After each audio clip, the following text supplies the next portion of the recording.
Today we're unpacking, well, a real political curveball.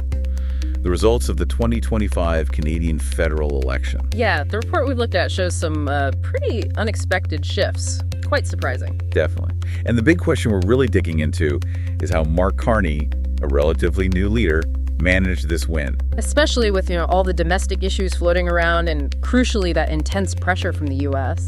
Okay, let's jump right in. The headline: The Liberals win, Mark Carney is Prime Minister. It's kind of astonishing. It really is. I mean, no prior elected office experience. He only became leader, a month before the election after Trudeau left? Exactly.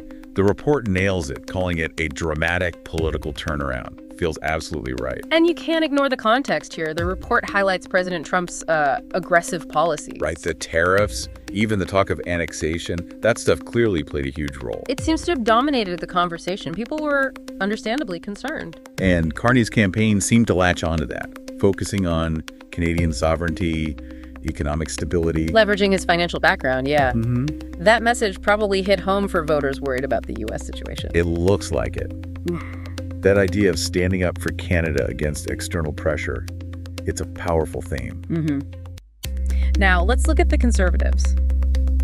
Pierre Poilievre. It's a bit of a paradox there. How so? Well, the party actually got its highest vote share since 1988. They gained seats. Okay, sounds good for them so far. But Poilievre himself lost his seat, his Carleton riding, which he'd held for a long time. Wow. So national gains, but the leader is out? That really adds another layer, doesn't it? It certainly complicates the narrative for them. Then you have the NDP. Yes. The report paints a pretty bleak picture for them. It does. A really low vote share. They lost official party status. Which, just for clarity, means losing specific parliamentary resources and recognition. It's a big deal. A very big deal. And Jagmeet Singh resigned after losing his own seat in Burnaby Central. Truly feels like the end of an era, as the report puts it. Raises big questions for them. Absolutely. What's the path forward for the NDP now? Meanwhile, the Bloc Québécois. They seem pretty steady, right? Yeah, consistent seat count, according to the report. Still representing Quebec's interests strongly in Ottawa. Okay, so let's talk numbers. Parliament has 343 seats total. You need 172 for a majority. Right. And the Liberals, the projections put them somewhere between 145 and 160 seats. So a victory, yes, but that majority government is definitely not guaranteed. It's close. Very close. Which likely means, a minority government situation, maybe needing support from other parties, could be complex. Interesting times ahead, politically.